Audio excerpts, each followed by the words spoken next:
Like. Okay, in this lesson, we will be going over slow flight. Note that snow flight, wow. I'm going to start again.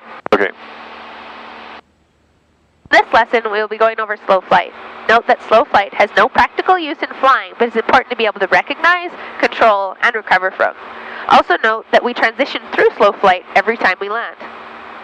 We're going to start this exercise off with doing what's called a Hazel check.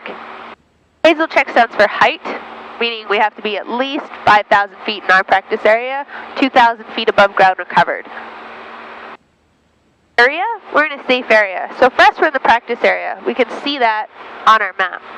We could also see it on our actual fancy map here. Next we have security or safety. That means are we buckled in? Is there anything behind us that could come up and hit us? Everything's secured in the back. We're all buckled. Next is engine. So let's make sure that we do our basic pre-landing checks. So our mixture is rich.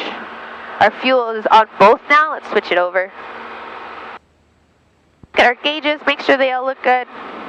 This practice area traffic, Golf Echo Foxtrot Kilo is established in the northeast quadrant while you're working 7,000 feet and below. Traffic still to the north. Circuit breakers are in. Master, MIGs, avionics, everything is still on. Okay, the last part of the Hazel check is the L. It's time to do the turn, which is a lookout. We're either going to do 290s or a 180. For our position in the practice area, let's do a 180. We'll look before we turn. And as we do this turn, we're looking above, below, right, left, remembering to scan the windshield. Breaking it up into a couple different quadrants can help.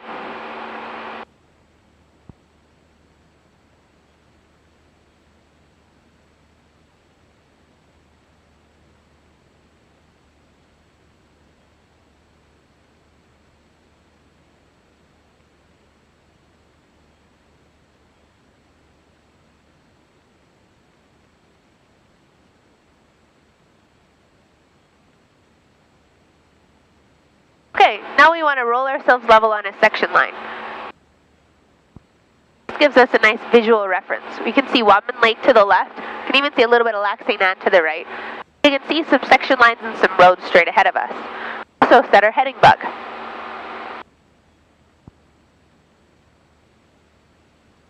Okay, now that we're safe, we're going to make sure we're level and trimmed. We're 5,000 feet. The airplane feels pretty good.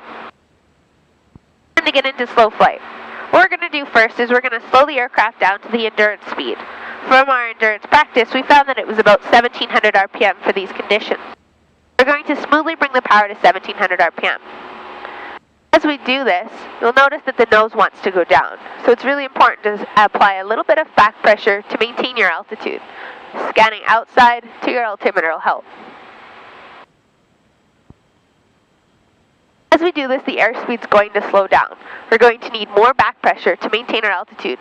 Make sure you trim to relieve the pressure off of the control column. Still looking outside, making sure we're watching for traffic with the reduced forward visibility.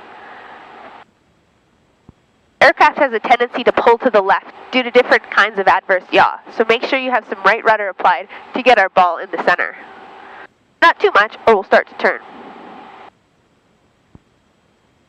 At this point, we're getting close to hearing the stall horn. At that point, we're going to add some power, some more trim, and a bit of back pressure to maintain slow flight. The definition of slow flight is the range of speeds between for endurance and the stall.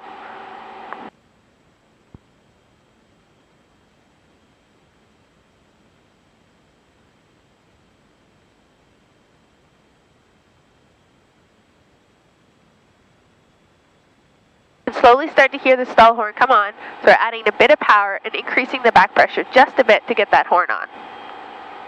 Making sure you trim.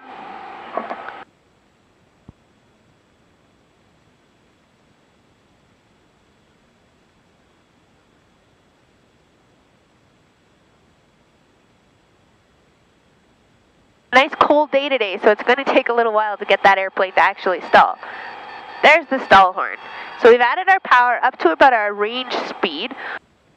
Oh, actually, in this case, just up to endurance seems to be holding it for us. You can go up to 2,000 RPM to see if that'll hold it and take off power or add power as required.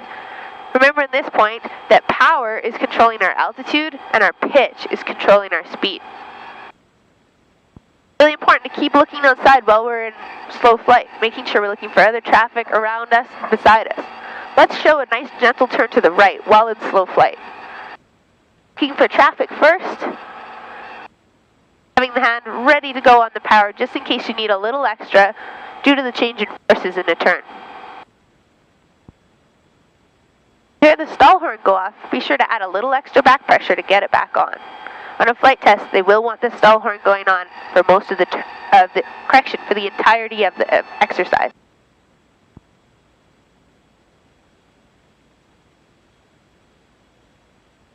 Our coordination and rolling level. Okay, we're still at our 5,000 feet, and we've turned just over 90 degrees. So we've got our airplane in this configuration, which is started on it and burning more fuel. I think it's time to recover. So to do so, we smoothly add full power. As we do this, the aircraft nose wants to go up, so we're gently going to push forward and take off all that trim. This will take a bit of force. Our airspeed's coming up nice and smooth.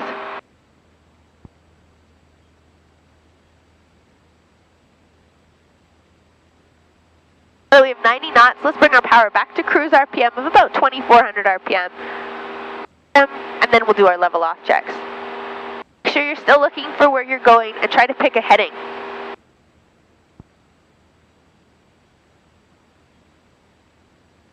And that's slow flight. Remember that there's no practical use to it, but it's important to recognize as it comes just before the stall, and we do transition through it during the landing phase of flight.